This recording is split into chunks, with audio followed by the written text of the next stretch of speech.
Assalamualaikum warahmatullahi wabarakatuh.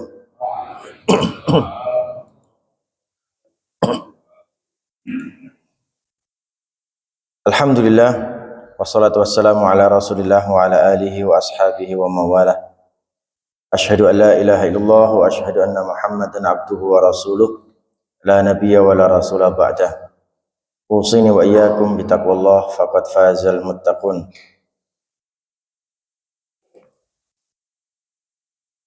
Pertama, mari kita bersyukur kepada Allah pada kesempatan yang berbahagia ini kita bisa kembali melaksanakan amalan soleh.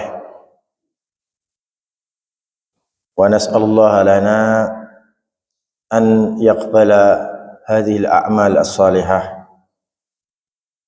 Kita berharap, kita meminta kepada Allah agar amalan soleh yang kita lakukan ini diterima oleh Allah Subhanahu wa ta'ala. Yang kedua, mari kita berkirim salawat dan salam kepada Nabi kita, Nabi Muhammad sallallahu alaihi wasallam.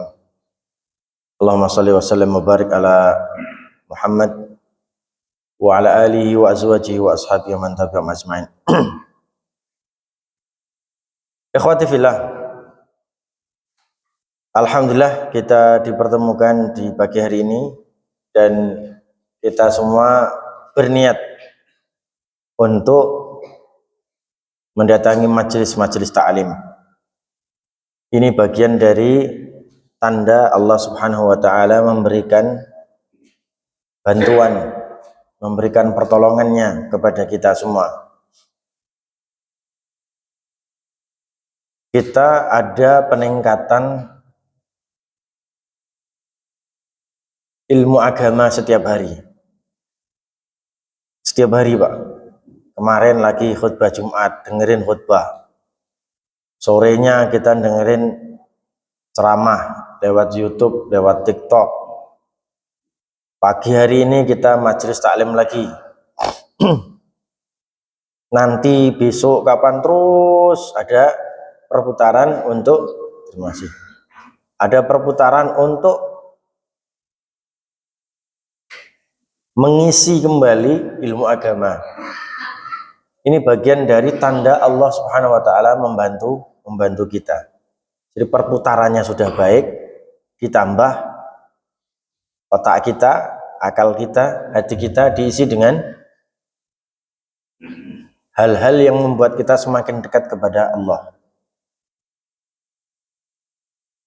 Idza aradallahu man yuridillahu bi khairan yufaqihu fid din. Siapapun orang yang diinginkan kebaikan oleh Allah,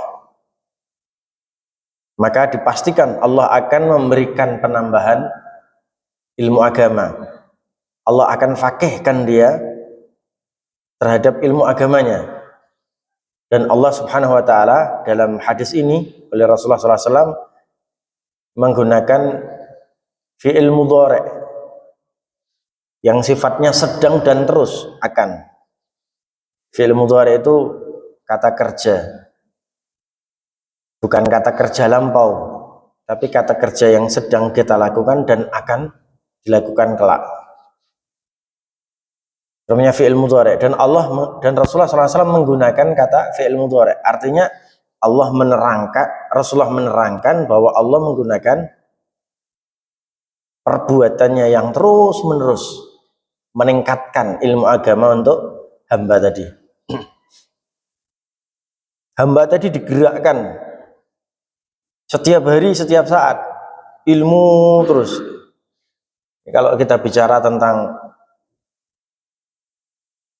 gerakannya para ulama, Masya Allah, gerakannya para ulama, tindak tanduk mereka, hingga kemudian memunculkan berbagai macam ilmu, hingga kemudian memunculkan berbagai macam konsep, buku, dan lain sebagainya yang bisa kita baca hari ini, luar biasa. Ada ulama yang sampai mereka tidak menikah. bukan tidak mau menikah, tapi saking responnya terhadap ilmu itu luar biasa. Ini urung ketemu ini urung, sampai Allah mencabut nyawanya dalam kondisi belum menikah. Ini ada. Sampai kalau para ulama, sesama ulama pun ada perdebatan, ada diskusi. Oh, kalau nanti bicara tentang pernikahan jangan sama dia. Lah ngapa? Kan dia ulama. Ya kan urung nikah, urung ngerti rasanya katanya. Luar biasa. Tapi kan hukum tentang pernikahan itu bisa dicari di Al-Quran dan Sunnah. Iya, tapi kan dia belum merasakan secara nyata gitu. Begitu. Tapi itu kan diskusi dan guyonan para ulama. Enggak apa-apa. Tetap ini menunjukkan apa? Menunjukkan seandainya kita memperbandingkan diri kita dengan mereka tuh Masya Allah jauh. Tapi kita bersyukur kita memiliki rasa itu walaupun tidak sampai pada derajat ulama. Iya kan? Jadilah orang yang berilmu. Kun aliman. Jadilah orang yang berilmu. Atau jadilah ulama. Kalau tidak bisa, kun muta'alliman. Kalau tidak bisa jadi orang yang ulama, jadilah orang yang pembelajar.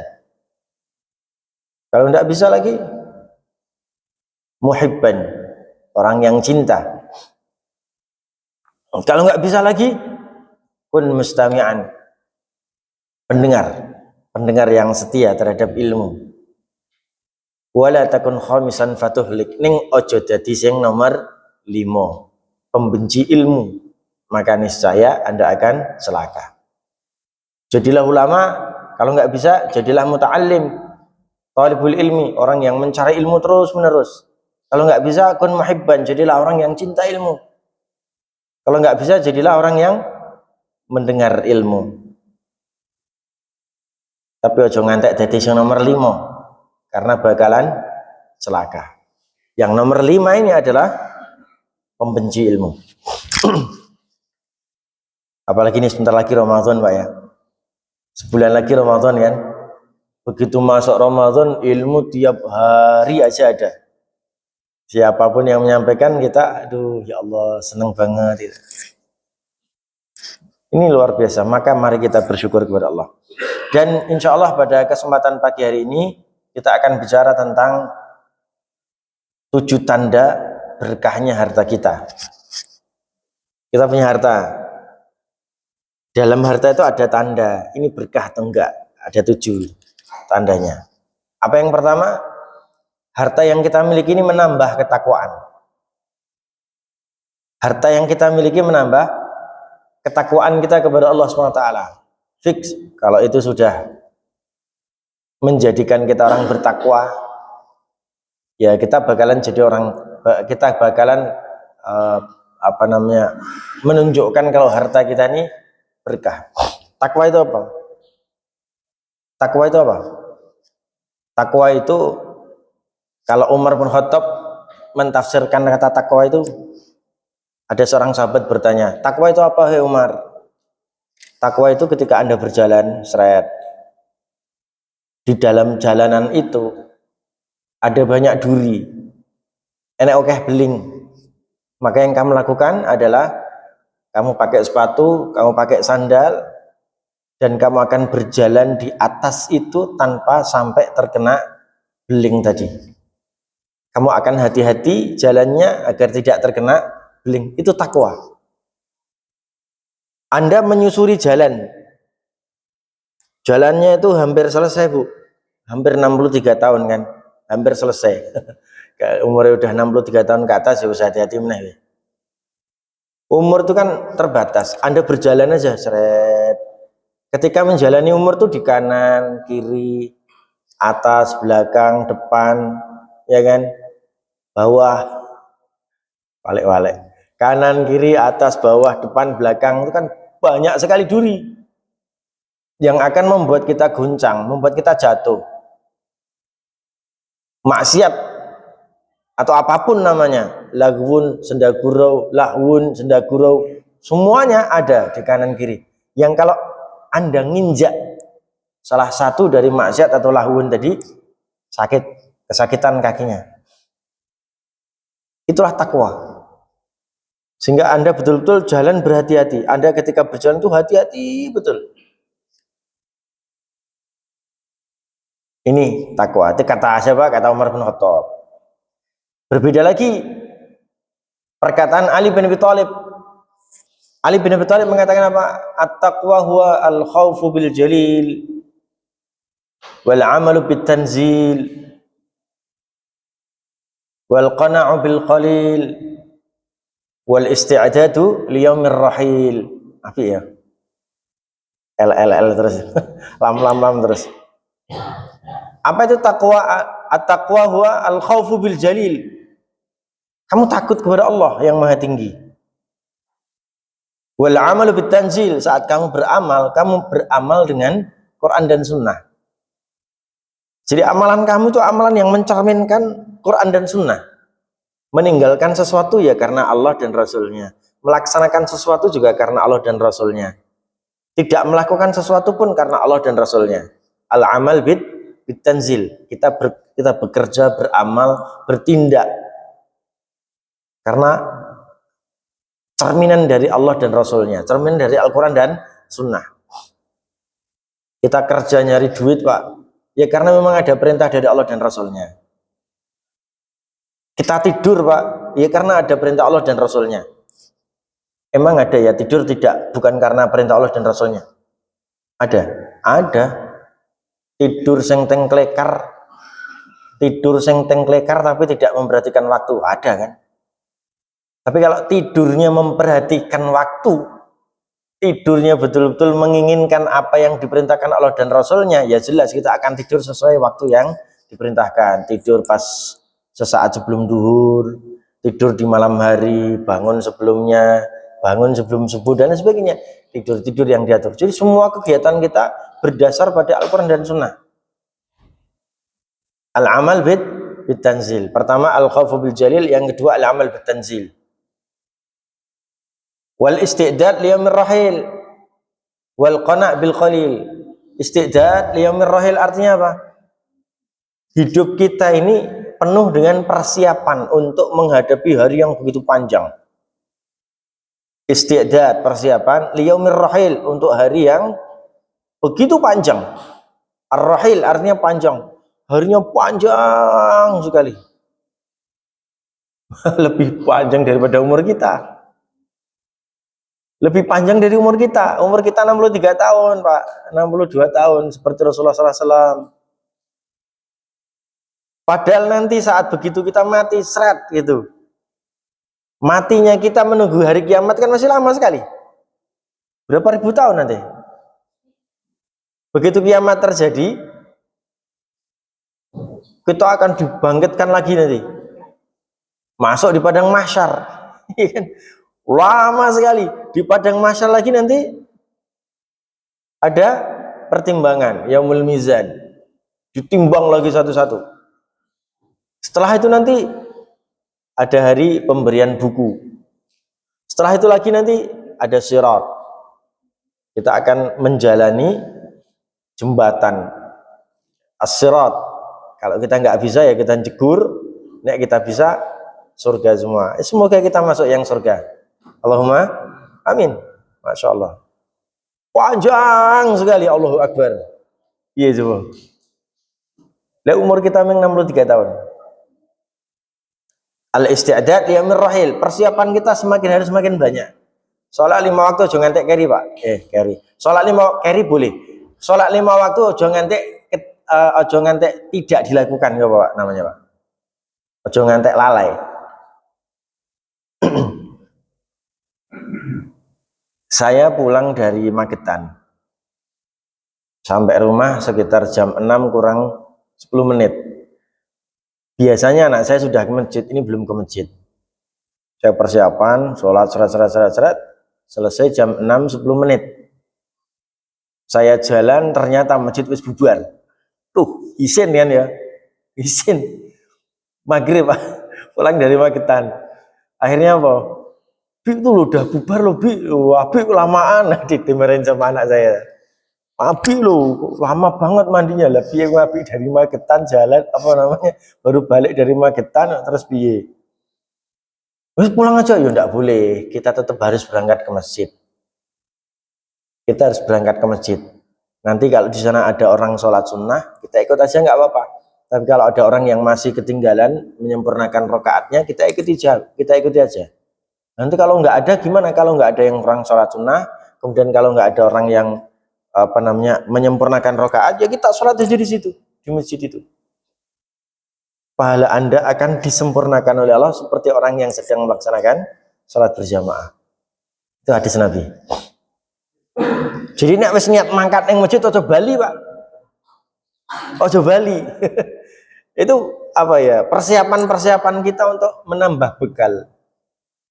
Untuk perjalanan yang begitu panjang sekali. Al-isti'dad liyaumir rahil. Kemudian yang terakhir, apa yang keempat tadi kata Ali bin Abi Thalib, takwa itu adalah al-qana' bil qalil. Saya yakin Anda pasti pernah mengalami kesusahan. Saya yakin Anda pernah mengalami ketidakcukupan. Maka bersabarlah. Ketika Anda sudah diberi sesuatu oleh Allah, apapun yang diberikan, wis berusaha mati-matian, ya itu ismono qanaah. Wal qanaa'atu bil qalil. Anda merasa cukup dengan yang Allah berikan kepada Anda. Itu Pak. Takwa. Jadi takwa menurut Umar bin Khattab, takwa menurut Ali bin Abi Thalib. Lah, kok kayaknya beda? Beda, tetapi perbedaan ini mengandung persamaan yang membuat kita semakin hari semakin memperbanyak item takwanya. Karena memang gitu. Takwa. Maka ikhwati fillah, ketika harta kita menyebabkan kita bertakwa kepada Allah, fix harta itu adalah berkah. Apa kata Allah SWT? Wa ma amwalukum wala auladukum billati tuqarribukum indana zulfa illa alladzina illa man amana wa amila salihah. Hartamu, anakmu bukan sesuatu yang menyebabkan kita, bukan menyebabkan kamu semakin bisa dekat kepada aku, kata Allah SWT. Hartamu, anakmu tidak bakalan menyebabkan kamu menjadi dekat kepadaku. Illa man amana wa amila sholihah, kecuali orang tersebut beriman dan beramal soleh. Artinya yang bisa menyebabkan semakin dekat kepada Allah adalah anak dan harta yang soleh. Artinya yang membuat kita semakin dekat kepada Allah adalah anak dan harta yang soleh. Rata-rata orang punya anak, rata-rata orang punya harta, tertipu. Yakin Pak, tertipu Pak. Tapi piye caranya biar tidak tertipu? Anaknya, hartanya soleh. Yang kita makan soleh, anak kita didik dengan cara yang soleh, akhirnya menjadi anak-anak yang soleh dan harta yang soleh.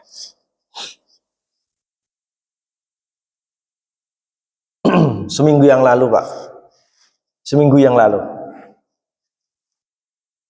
sahabat saya telepon dari daerah Surabaya. Sahabat saya, Alhamdulillah Tat, apa yang antum sampaikan saya lakukan, dan hari ini sedikit demi sedikit berubah. Alhamdulillah, saya bilang. Jadi anaknya itu kelas 2 SMA. Ibunya seorang dokter. Bapaknya adalah seorang manajer di sebuah perusahaan. Dia kawan saya. Dia ngomong ke saya gini, Ustadz, tapi sebelum seminggu yang lalu, beberapa bulan yang lalu dia sampaikan ke saya, Ustadz, saya mau konsultasi. Apa? Anak saya nggak kerasan di pondok. Padahal pondok ya api Pak, membayari larang, yakin.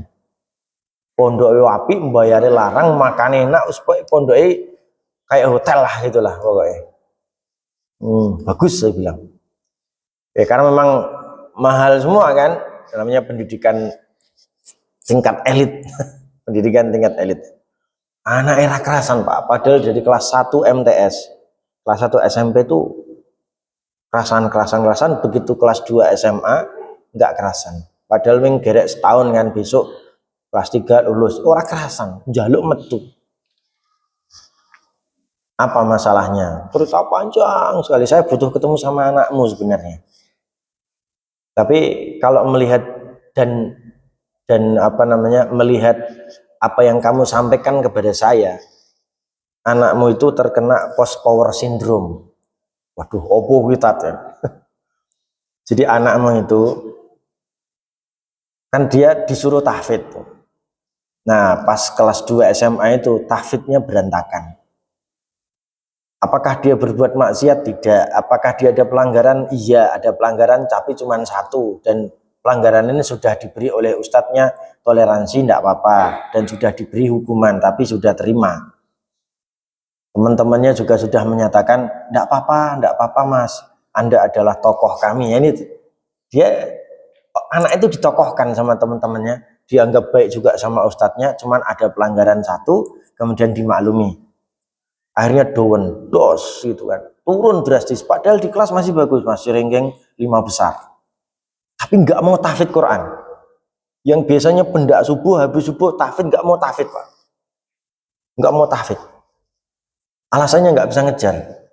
Saya cek lagi tahfidznya, kenapa? Karena ini kurang 2 juz, kurang 3 juz, padahal biasanya bisa ngejar, cuman anak ini selalu ketertinggalan, selalu ada ketinggalan setiap tahunnya. Ada ketinggalan 2 juz, kurang 2 lembar, kurang, mesti ada. Yang lain bisa, tapi ini enggak.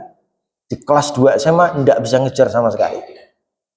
Itu sekitar 2 atau 3 bulan yang lalu dia telepon saya, komunikasi.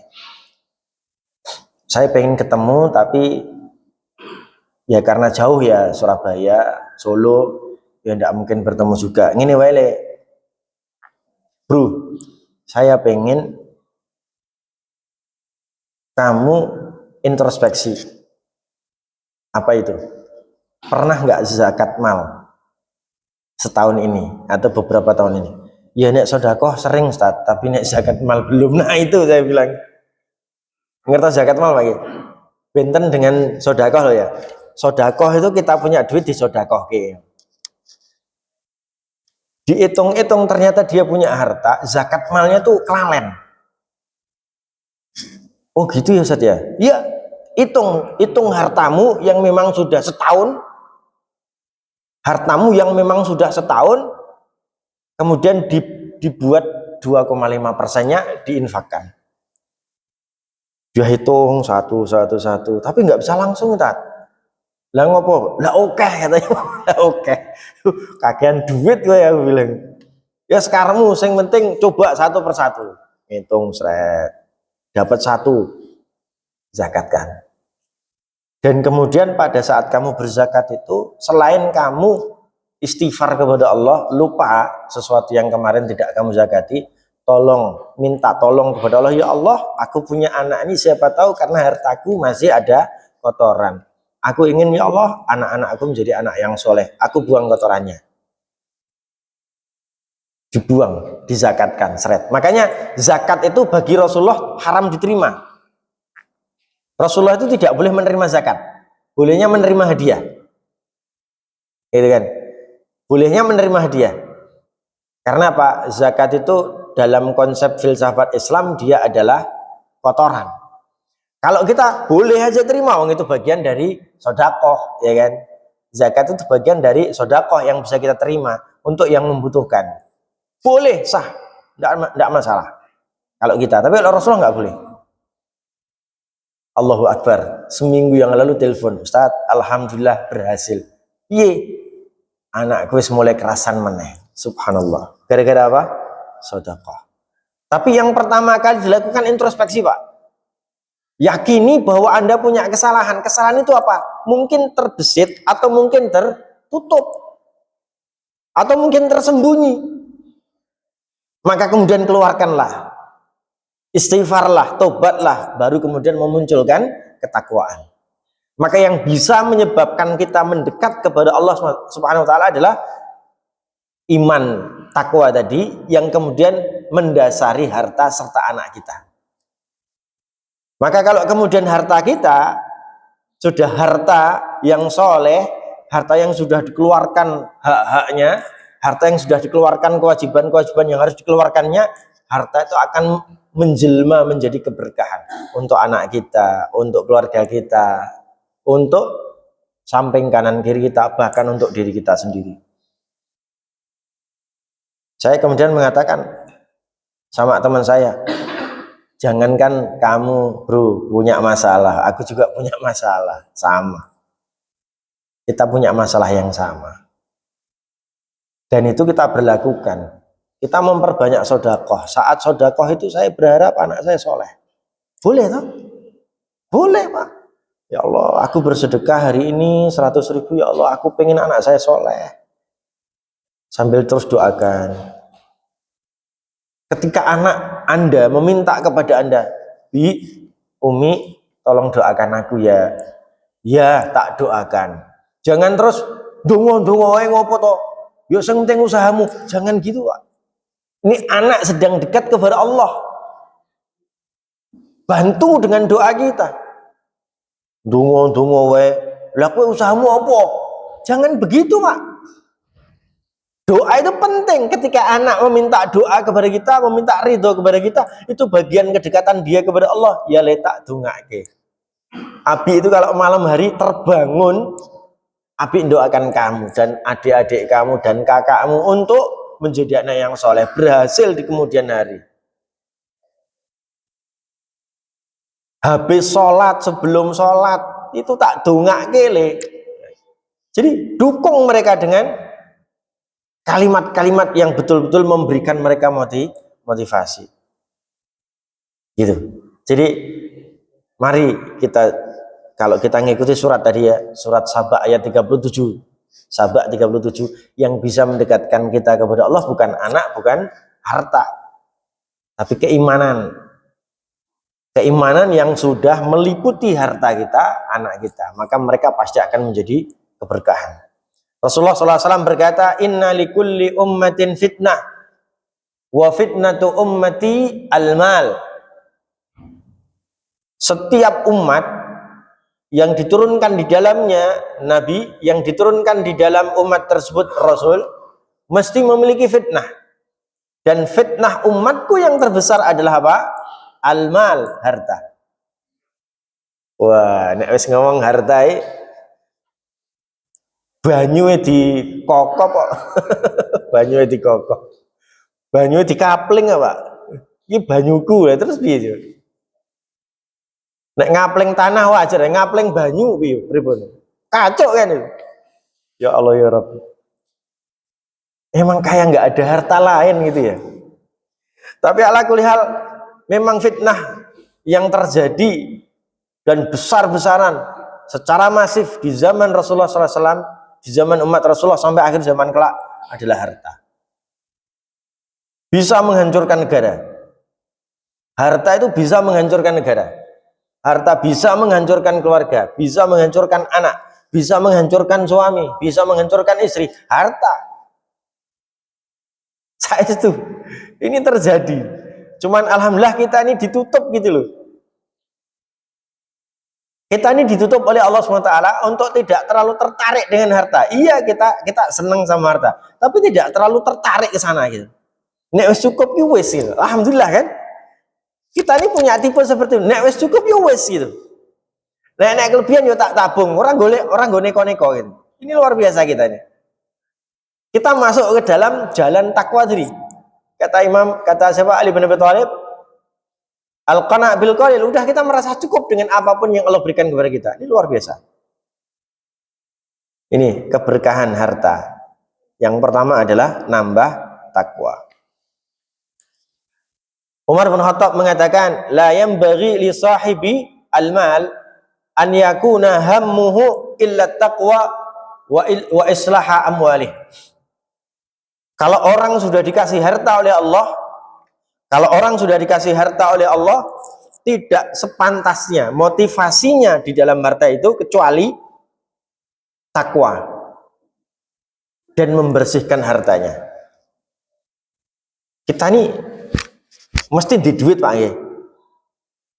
Ada yang tidak punya uang, ya berarti dia termasuk layak mendapatkan zakat dan sedekah kalau nggak punya uang ya. Tapi kalau kita punya uang, mesti punya uang kan kita. Bulanan, kadang harian, asing di duit harian ki, masya Allah ya. Setiap hari dapat duit 500, 100 ya kan. Tapi tiap hari, kadang semingguan, kadang sebulanan, mesti itu kan, mesti dapat. Maka orang kalau sudah dijatah harta itu, kata Umar bin Khattab, dia tidak boleh memiliki tujuan dengan harta itu kecuali dua. Satu, bertakwa kepada Allah. Dua, membersihkan hartanya. Tujuannya orang mau nambah-nambah duit. Tujuannya bukan cuma untuk bagaimana uang itu dimanake terus gitu. Ditambah, bukan itu. Tapi tujuannya adalah bagaimana bertakwa kepada Allah dan bagaimana membersihkan harta itu. Kata Umar bin Khattab, kalau orang sudah seperti itu Pak, harta tuh nggak bakalan berhenti, jalan terus. Dan Anda beruntung karena Anda memiliki ketakwaan dan Anda memiliki hati untuk membersihkan harta itu. Walaupun ada juga harta yang datang terus, tapi mohon maaf, orang itu nggak punya ketakwaan, orang itu nggak punya rasa untuk membersihkan hartanya. Banyak Pak, yang seperti itu banyak sekali. Maka ketakwaan menjadi sesuatu yang paling utama. Al-Imam Syafi'i rahimahullah ta'ala di dalam kitabnya, Al-Imam Al-Ghazali di dalam kitabnya Ihya Ulumuddin, beliau mengatakan yang sangat-sangat spesifik tentang harta. Apa kata beliau? Al-malu idza kana sababan lit-ta'ah fahuwa ni'mah, wa idza kana sababan lil ma'siyah fahiya niqmah. Fahuwa niqmah. Ni'mah sama niqmah. Harta itu bisa kita cek dalam diri kita sendiri. Harta itu kalau menyebabkan kita semakin takwa kepada Allah, fix harta itu adalah nikmat. Tapi kalau harta itu menyebabkan kita semakin menjauh kepada Allah, fix harta itu adalah niqmah. Niqmah itu apa? Musibah, azab. Ming bitu qaf karo ain. Ni'mah, niqmah. Ni'mah kalau membuat kita semakin taat kepada Allah. Niqmah menjadi azab kalau kita semakin jauh kepada Allah Subhanahu wa taala. Nauzubillah min dzalik. Ada Pak, harta yang menyebabkan kita jauh kepada Allah. Ada, banyak banget. Pendak dino dugem Pak. Pendak dino dugem apa? Dugem yo. Dugem. Pendak dino dugem. Emang dugem kan duit. Dugem nggo duit mboten? Bayar. Dugem ki nggo duit, Pak. Nggih ta nggih? Dugem nggo duit. Arep tuku apa wae, sarana dugem ya nggo duit. Duitnya nggo dugem. Ya berarti kan duitnya menyebabkan kemaksiatan. Ada nggak maksiat yang tidak pakai duit? Saya nanya Pak, ada nggak maksiat yang tidak pakai duit? Nggak ada. Semua maksiat pakai duit tuh. Berarti harta kita menyebabkan kita kepada maksiat. Daripada harta kita digunakan maksiat, ya mending harta kita dinggo seneng-seneng karo bojone ke, karo anake, ayo jalan-jalan wae, ndek nggopo ngentekke duit. Ayo enggak masalah. Rasa ngentekke duit umpamane. Ayo lunga ning endi? Ning pantai kono. Bar kowe jajan bareng. Lah ngopo to, Bi? Kuwi duite kakean. Boleh-boleh aja kalau punya duit seperti itu gitu. Lebih baik itu kan daripada sama-sama buang duit tapi dugem sana. Jadi bermaksiat pun butuh duit. Beribadah juga membutuhkan duit.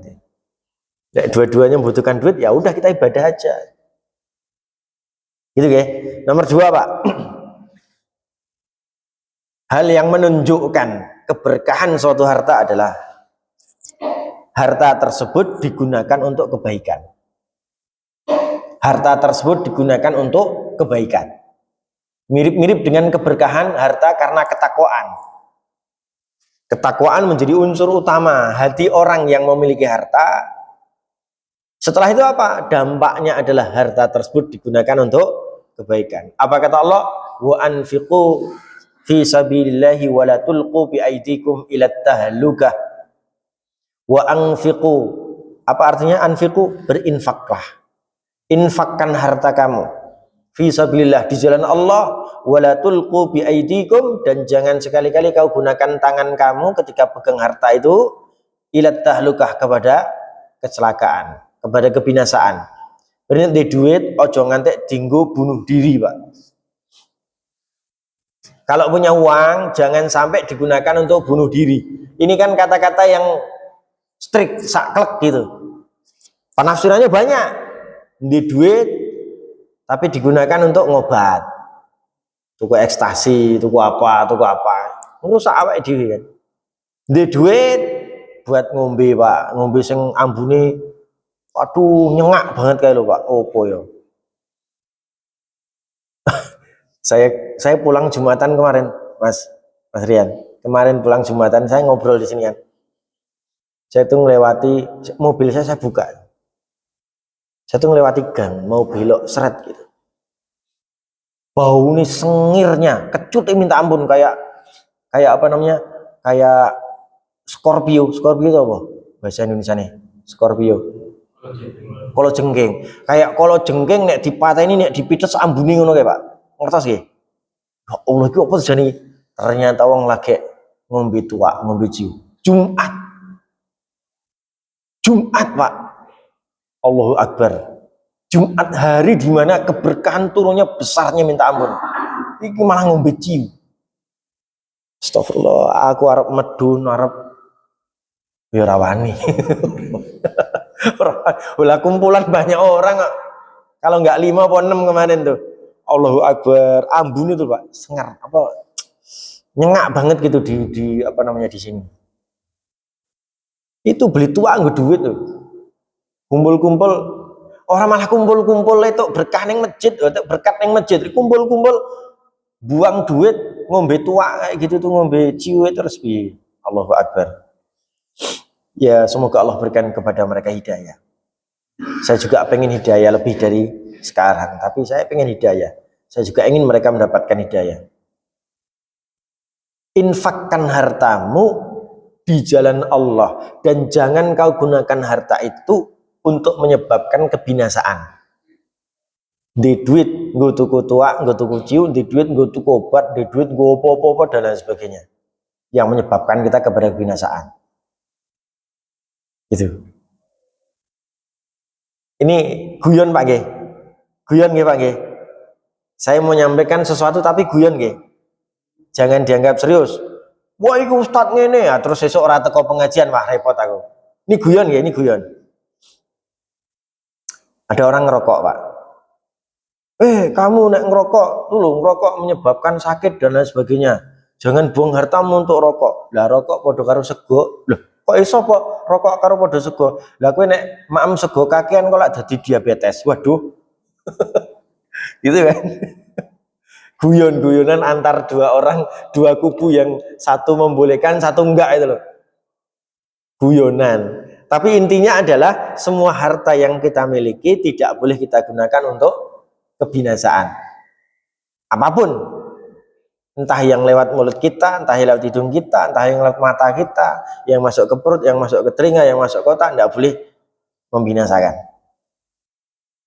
Podoan di duit nggo tuku komiknya buruk.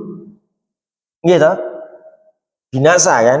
Podoan di duit nggo tuku apa namanya itu pulsa, nggo tuku datane nggo tuku sesuatu yang buruk. Ya kan kacau, binasa juga untuk kita. Nah, jadi ikhwati fillah, Al-Imam Ibnul Qayyim dalam hal ini sangat spesifik. Beliau mengatakan di dalam kitabnya Madarijus Salikin, barakatul mali fi infaqihi fi ta'atillah. Yang disebut dengan harta yang berkah adalah ketika harta itu betul-betul teraplikasikan untuk ketaatan kepada Allah. Ndek duit Pak, saestu ndek duit digoceki bojone. Akhirnya ketika kita mau beli bensin, mau beli apa gitu, mau apa namanya kumpul-kumpul ning warung hek karo kanca-kancane, ya njaluk karo bojone. Saya termasuk tipe yang seperti itu. Dulu saya bertengkar sama teman saya, sesama ustadz di pondok. Duitmu piye le, Pan? Ya tak kayak bojoku kabeh. Juga kayak bojomu terus piye? Lah kowe engko nek arep ngopo kowe njaluk bojomu? Ya ora masalah. Harga dirimu di mana? Katanya. Waduh. Harga dirimu hancur katanya. Ndak. Harga diri yang mana? Awak dhewe ranggo klambi dhewe wis ngerti. Harga diri yang mana? Saya bilang. Itu bagian dari saya betul-betul menginfakkan hartaku di jalan Allah. Salah satu jalan Allah adalah keluarga yang soleh. Berikan harta itu kepada istri Anda, kepada anak Anda. Biarkan istri kita yang mengatur. Saya kalau ada anak minta jajan itu tidak lewat saya. Tidak lewat saya. Semua anak saya kalau minta jajan sama istri saya, sama umiknya. Menjadi satu pintu. Engko nek dheweke njaluk ning aku, nek njaluk ning umike meneh orang ngomong kan repot. Jadi kebiasaan. Nah, ini salah satu dampaknya itu. Kan gitu. Tapi terkadang istri saya ngomong ke saya, "Bi, itu loh anakmu sing nang pondok ngomong kok ra dikei kok enggak pernah dikei jajan karo bapake." Waduh, lah duitnya kok goceki kowe kabeh terus piye? Ndak piye maksudnya sesekali Abi ngasih dia nek punya duit 20.000, 30.000 dikasihkan. Oh iya sudah. Besok tak jenguk, tak kayak duit 40.000. Bi kok banyak sekali katanya. Padahal baru sekali ngasih. Bi kok banyak sekali 40.000 kebanyakan. 20.000 aja. Lah memang kamu dikasih umimu berapa? 50.000. Sebulan 50.000. Cukup Bi, alhamdulillah ya sudah. 20.000 itu merasa cukup sekali, merasa senang. Padahal ya duitnya tak jaluk saka bojoku. 20.000, 40.000 itu dari istri saya.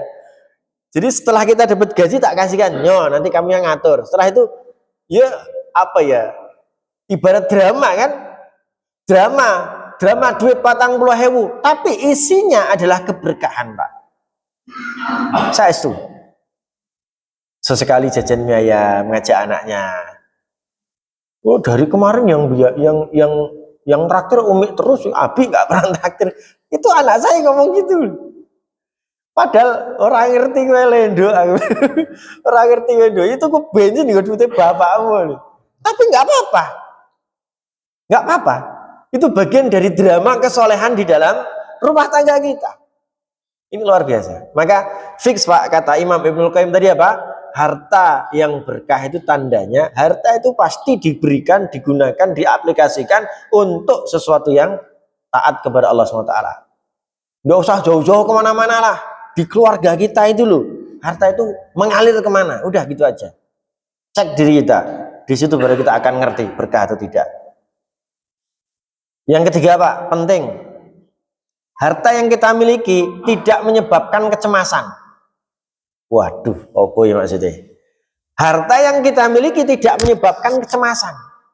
Saya mohon maaf, ini belum bicara tentang bagaimana cara mendapatkan harta ya. Nanti ada yang syubhat, ada yang riba, ada yang ini, ada yang itu, enggak. Saya baru bicara tentang hati, tentang harta. Hati tentang harta. Hatinya harta gitu. Kalau ya, nomor 3 nih. Kalau harta yang kita miliki menyebabkan kepada kecemasan, fix harta itu enggak berkah. Tapi kalau harta itu menyebabkan ketenangan, kedamaian, fix harta itu berkah. Contohnya pripun? Ngapunten nggih. Dalam dunia perkantoran kan banyak. Wah, iki lemburan. Nah, lemburan iki bener enggak dianggarkan? Kalau nggak dianggarkan terus lembur-lembur dewe baru kuwi tuker nota ya ngapunten. Istafti qalbak. Coba minta fatwa kepada hati kamu. Cemas enggak? Itu lari ke diri kita, Pak. Oh iya ini nggak bener nih. Kecuali bos atau manajer atau direktur sudah memberikan anggaran untuk itu, oh ya silahkan nanti untuk perjalanan dinas ke sana ini ada uang sekian untuk makan sekian. Kalau sudah diperbolehkan dan ada catatannya sah. Tapi kalau tidak ada catatannya, kita pergi sak gelemi dhewe kemudian buat catatan lagi, istafti qalbak, coba tanya kepada hati kamu, cemas enggak hatinya? Kalau hatinya cemas, na'udzubillahi min dzalik, berarti harta itu syubhat, Pak. Tanya ke diri kita masing-masing. Saya belum bicara masalah mekanisme hartanya, saya baru bicara tentang hati. Bagaimana hati itu berhadapan dengan harta. Istafti qalbak. Maka kata Allah SWT, alladzina amanu wa tatma'innu qulubuhum bidzikrillah. Orang yang betul-betul beriman kepada Allah akan semakin banyak memperbanyak zikir, akan semakin memperbanyak zikir. Zikir disebabkan mampu bisa berzikir banyak karena dia memiliki makanan-makanan yang soleh, makanan-makanan yang tidak syubhat. Terus nek wis kadung piye tat?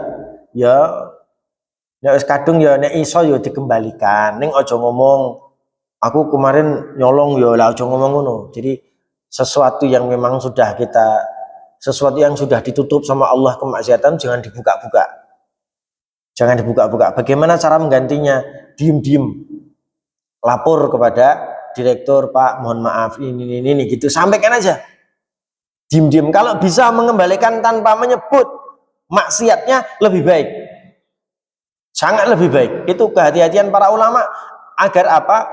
Agar para ulama ini, nasihat para ulama ini agar apa? Agar kita ini tidak terjerumus ke dalam mujahirin, orang-orang yang menampakkan maksiatnya.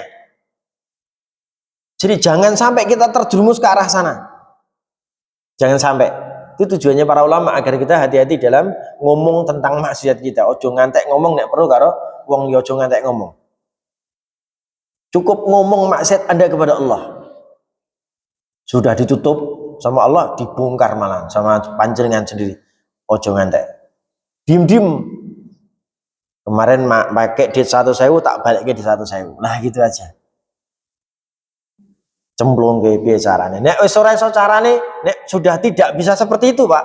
Kalau sudah tidak bisa mengembalikan uang yang menyebabkan kesyubhatan itu, tuh banyak orang miskin, banyak fakir, miskin, yatim piatu. Bersedekahlah kepada mereka dengan niat mengganti harta yang kemarin disyubhatkan atau harta yang kemarin dilarikan dengan cara yang buruk tadi. Awak dhewe nyolong di 1.000. Sing dicolong wis ra ngerti ning endi. Wis lunga ning endi atau mungkin sudah wafat, sudah meninggal. Akhirnya apa? Karena memang tidak ada cara lain untuk mengembalikan, ya sudah kita bersedekah atas nama orang itu. Itu untuk memperingan hisab kita. Lebih mau kita ngambil dari orang yang sudah nggak ada, mau mengembalikan ke siapa? Otomatis kita hanya akan bersedekah atas nama dia. Nanti kita dipanggil sama Allah, kowe mbiyen jika duit kayak itu, ya Allah ngapunten, saya nyari-nyari dia nggak ketemu ya Allah, tapi saya sudah berinfak atas nama dia. Infaknya diterima, alhamdulillah tuh.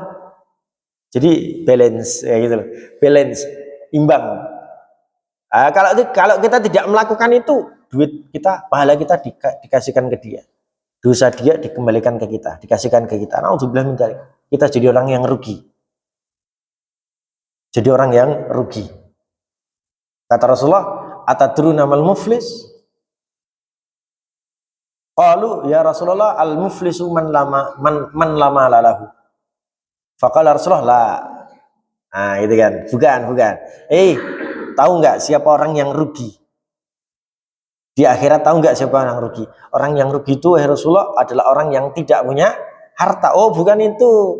Orang yang rugi adalah orang yang punya kebaikan banyak, tapi akhirnya kebaikan itu diberikan kepada orang lain karena kedolimannya. Setelah itu orang yang didolimi masih punya banyak dosa. Dosanya dilimpahkan kepada orang yang mendolimi. Itu ruginya minta ampun. Perbuatan baik seperti apapun menjadi muspro gara-gara kedoliman yang kita lakukan kepada orang lain.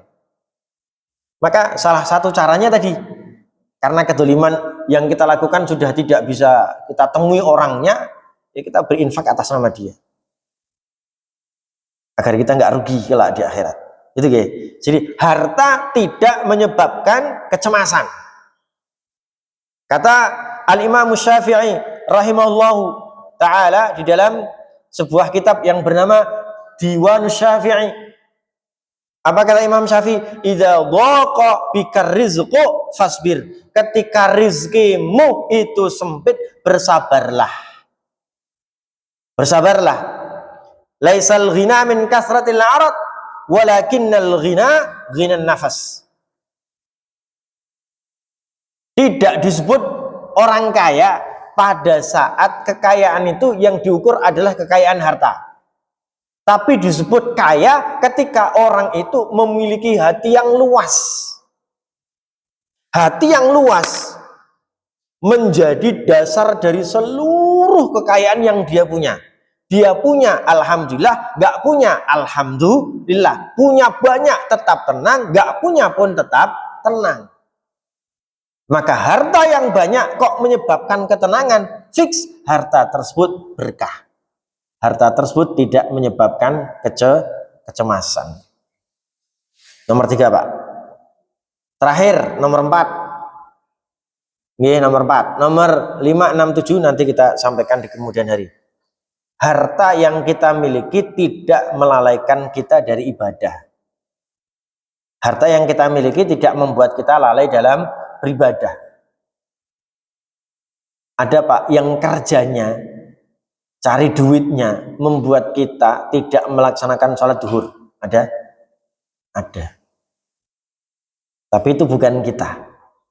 Ada nggak Pak orang yang ketika bekerja golek duit sholat asar lali? Ada. Tapi itu bukan kita, insya Allah. Ada nggak Pak orang yang ketika bekerja sholat maghrib isyaknya dalam perjalanan? Subuh kesiangan. Karena apa? Dunia. Dunia yang kita kejar terus mati-matian. Tapi apa yang terjadi? Sholatnya nggak pernah dapat. Beberapa kali saya mendapati santri saya angel sholatnya. Yakin Pak? Saya itu jam setengah 4, azan jam 4, setengah 4 itu saya udah daur, saya udah keliling lantai 1, 2, 3, santri-santri kita bangunkan. Bangun, ayo kum. Ya. Bangun. Nanti begitu azan kita sudah sedia absen. Jadi ada absen tapi ada ustadz yang bangunkan, ada absen untuk sholat, seret gitu. Ayo. Tapi absen itu hanya bersifat insidental, kadang-kadang tidak setiap hari. Yang penting adalah ustadz yang bangun ke. Ayo bangun. Ada yang ketika kita datang ke kamar, santri sudah bangun. Ada yang sudah siap dan ada yang sudah di masjid, ada. Tapi ada yang masih tidur setengah 4 Pak. Jah penak-penak elek turu. Saya itu setengah 4 jah penak-penak elek turu. Pas azan ada beberapa santri yang masih tidur. Ada yang masih tidur. Kemudian kita bangunkan, trek. Pelayon. Neng kamar mandi turu Pak. Allahu Akbar. Neng kamar mandi turu itu terus sambuni piye badanku. Nah, ya tidak semua tapi ada kan. Tidak semua tapi ada. Ini kisah-kisah anekdot di pondok ya. Kisah-kisah anekdot di pondok. Ada santri pindah turun neng WC. Iki piye bocah iki? Turun neng kamar WP nak pindah neng WC. Habis sholat, saya daur lagi, keliling lagi karena anak-anak masih di masjid. Habis itu langsung tahfidz Quran. Bocah iki jeneng WC. Saya nggak ngerti sebenarnya ketika dia itu di WC atau enggak. Tapi ketika kita daur, kita jalan ke WC gitu, lah kok ada bocah, lah sholat subuh urung. Sudah Ustaz, tadi habis sholat subuh langsung ke sini, perutku sakit. Oh iya, yang imam siapa? Imam siapa? Oh, yang imam Ustadz ini bacaannya apa? Baca ini, padahal yang imam saya. Kacau kan? Oh ya, sudah sini ikut sini. Tak kasih tahu yang imam Ustadz. yang dibaca ini, yang dibaca ini. Kok kamu bilang, emang kamu salat di masjid mana? Ketahuan bohongnya kan? Ya Ustaz, saya nggak sholat subuh tadi. Ya sudah, sekarang wudhu dulu sholat. Subhanallah Pak, anaknya tuh gagah gede dhuwur Pak. Saya itu. Wah, nek kon tarung bela diri kuat ya. Dos. Anak pondok kan bela dirinya kuat-kuat ya.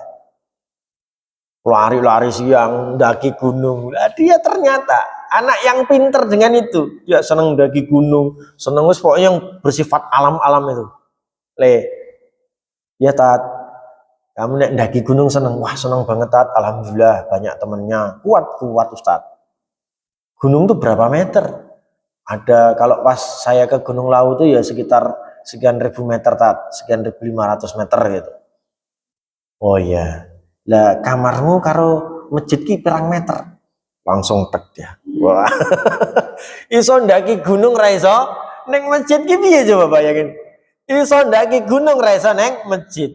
Duniamu terlalu menjadi motivasimu sehingga akhirat kacau. Kan gitu. Itu bukan masalah kita nyari duit, Pak. Ini anak bicara tentang hobinya. Daki gunung, hobinya renang, hobinya kemana-kemana gitu. Nggak nyari duit Pak bocah. Tapi kan masih berkaitan dengan dunia. Itu pun sudah membuat sholatnya lalai. Nek kalau tidak diingatkan hatinya, fix Pak, susah diingatkan besok susah. Dia akan jadi orang yang susah diingatkan dalam masalah sholat. Kita lebih dari santri itu kan. Urusan kita dengan dunia tuh terikat banget. Yo, aku nggak kerja bojoku ramangan. Ya bener, bekerja itu kebaikan. Bekerja itu nanti nafkah untuk anak, untuk istri. Ya betul. Neng sholat gitu Pak. Apa kata Allah SWT? Rijalun la tulhihim tijaratun wala bay'un an dzikrillah. An-Nur 37. Siapa tipe-tipe manusia yang dia disayang oleh Allah Subhanahu wa taala, dirindui oleh Allah Subhanahu wa taala? Mereka adalah orang-orang rijal, orang-orang yang hatinya tidak terlalaikan dengan niaga mereka. Mereka tidak dilalaikan dengan dunia pekerjaan mereka. Tetap sholat Pak. Kerja itu nunggu sholat nih menurut saya gitu. Kerja itu nunggu sholat, bukan sebaliknya. Sholat gue ngasuh. Lucu kan? Sholat gue ngasuh. Saya kan budayanya begitu. Sholatnya gue ngasuh. Jadi kita tidak sedang menunggu sholat, tapi malah sholatnya gue petenger aja. Iya caranya biar kita menjadikan seluruh kegiatan yang lain untuk menunggu sholat itu Pak. Mau nggak aku tunjukkan sesuatu yang menyebabkan kamu diampuni oleh Allah? Ala adullukum alama bihi yamhul khotaya. Mau nggak aku tunjukkan kepada kalian sesuatu yang dengannya bisa menghapus dosa? Apa yang pertama? As-salatu ala waktiha. Apa yang kedua? Intidharus salati ba'das salah. Salat pada waktunya. Yang kedua, setiap kali salat rampung, hidupmu digunakan untuk nunggu salat berikutnya. Hidup kita digunakan untuk nunggu salat berikutnya. Wis rampung subuhan Bu. Ayo wayahi nunggu salat luhur. Masya Allah Pak. Ada yang punya seperti itu? Fix kalau ada orang punya perasaan seperti itu Bu, fix Bu, orang itu diampuni dosanya, kata hadis Nabi tadi.